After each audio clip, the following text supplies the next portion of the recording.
নমস্কার, আমি সুস্মিতা। হাতা খুন্তি টুংটাংয়ের পক্ষ থেকে সকলকে জানাই শুভ নববর্ষের প্রীতি, শুভেচ্ছা ও অভিনন্দন।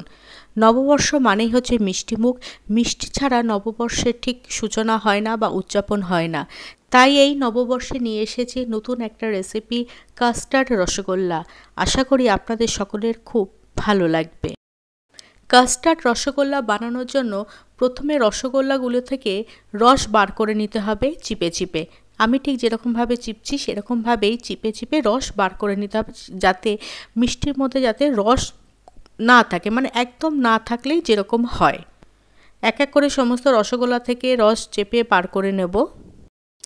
রস বার করে নিলেও রস কিন্তু ফেলবো না, রসটা আমাদের পরে কাজে লাগবে। এবার একটা সসপ্যান নেব দুধ জাল দিতে। এখানে আমি 1 লিটার দুধ নিয়েছি।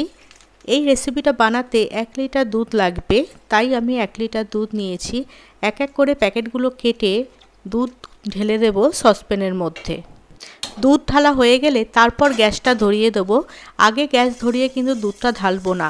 এবার হাতা দিয়ে কন্টিনিউ নাড়তে থাকবো। যখন দুধটা একটু গরম হয়ে আসবে তার মধ্যে 2টো এলাচের মুখ ফাটিয়ে দিয়ে দেবো, এতে ভালো স্মেল বেরোবে। এবার দুধ কিছুটা গরম হয়ে আসলে একটা বাটির মধ্যে সেই দুধ কয়েক চামচ তুলে নেব। আর তারপর দিয়ে দেব রসটা, মানে রসগোল্লা যে রসটা রেখেছিলাম সেই রসটা 5 চামচ দিয়ে দেব। যদি মনে হয় তারপরে আবার দেবেন, কিন্তু আগে 5 চামচই এনাফ। এবার এর মধ্যে দিয়ে দেব কিছুটা কেসার, মানে জাফরানের সুন্দর একটা কালার আসে। আর যে দুধটা বাটিতে তুলে রেখেছিলাম তার মধ্যে 2 টেবিল চামচ কাস্টার্ড পাউডার নিয়ে গুলে নেব। দুধটা ফুটে আসলে তার মধ্যে 1 হাত দিয়ে কাস্টার্ড পাউডার ঢালবো, মানে কাস্টার্ডের যে মিশ্রণটা বানিয়েছিলাম সেটা ঢালবো, আর 1 হাত দিয়ে চামচ দিয়ে নাড়তে থাকবো। কাস্টার্ড পাউডারের মিশ্রণটা ঢালতে ঢালতে চামচ দিয়ে নাড়বো এই কারণে যাতে মিশ্রণটা কোথাও দলা পাকিয়ে না যায়।